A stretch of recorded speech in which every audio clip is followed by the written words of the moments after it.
A truck driver stopped at a diner, ordered a steak dinner. Before he could eat his steak, in walked a motorcycle gang with dirty leather jackets and long unkempt hair. They took the truck driver's steak, cut it into 6 pieces, and ate it. The truck driver said nothing. He paid his check and walked out. One of the gang members said, "That man couldn't say a word. He didn't talk at all." Another gang member said, "He couldn't fight either, I guess. He didn't even lift his hand to us." The waitress spoke up and said, "I would say he can't drive either."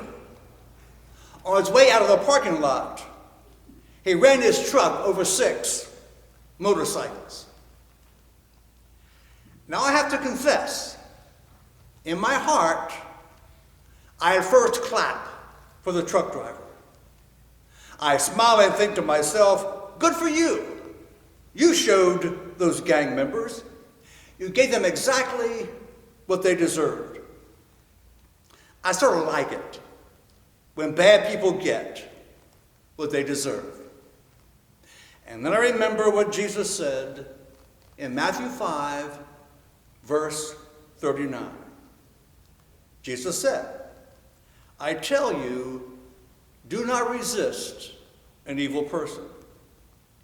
If someone strikes you on the right cheek, turn to him the other also." Jesus teaches that we should not retaliate. The heart of Jesus' message in this text is this: don't retaliate. Instead, work to win over the aggressor with tough, wise love. This makes no sense until you and I remember our 2 primary purposes as Christian followers, as Christ followers. Our primary purposes are these: to win people to Jesus Christ, changing their lives now, and working to save their souls for eternity. And then, to transform human society into the kingdom of God. Jesus teaches not to retaliate, but instead to win over an aggressor by tough, wise love. In the movie Gandhi, the great Indian leader is walking one day with a missionary. The two suddenly find their way blocked by young thugs. The missionary takes one look at the menacing gangsters and decides they should run away. But Gandhi stops him and says, "Doesn't the Bible teach if an enemy strikes you on your right cheek, you should offer him the left also?" The missionary stumbles out something about maybe Jesus is speaking metaphorically. But Gandhi replies, "I'm not so sure. I suspect Jesus meant we should show courage, be willing to take a blow, or maybe a couple, to show we will not strike back, nor will we be turned aside." Martin Luther King Jr. took this principle from the Sermon on the Mount and used it to revolutionize America. Martin Luther King Jr. used to say, "No man can pull me down so low as to make me hate him." The goal is reconciliation, redemption, the creation of the beloved community. Remember our 2 purposes? To win every person to Christ and to transform the world into the kingdom of God. Has retaliation ever served these purposes? Do 2 wrongs ever make a right? I don't think Jesus forbids self-defense. I don't think Jesus is saying, stay in situations where people suffer physical or emotional abuse.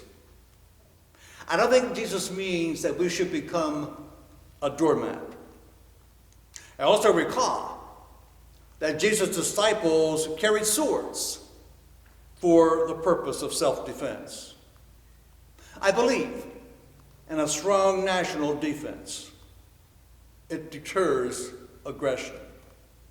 I think we have a duty to protect ourselves and those for whom we are responsible. I also believe the meaning of turn the other cheek is this: don't return insult for insult. Sally sued her husband Sam for divorce. Sally told the judge that she had nagged and nagged and nagged, but she couldn't get Sam to do what he ought to do. The judge asked Sally if she'd ever tried using kindness towards Sam.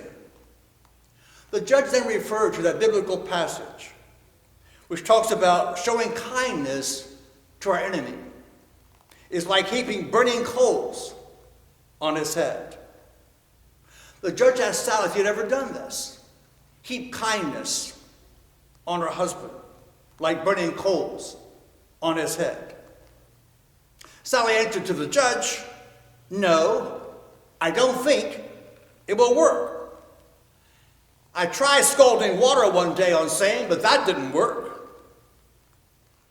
I don't think Sally understands the concept of no retaliation. The question is this: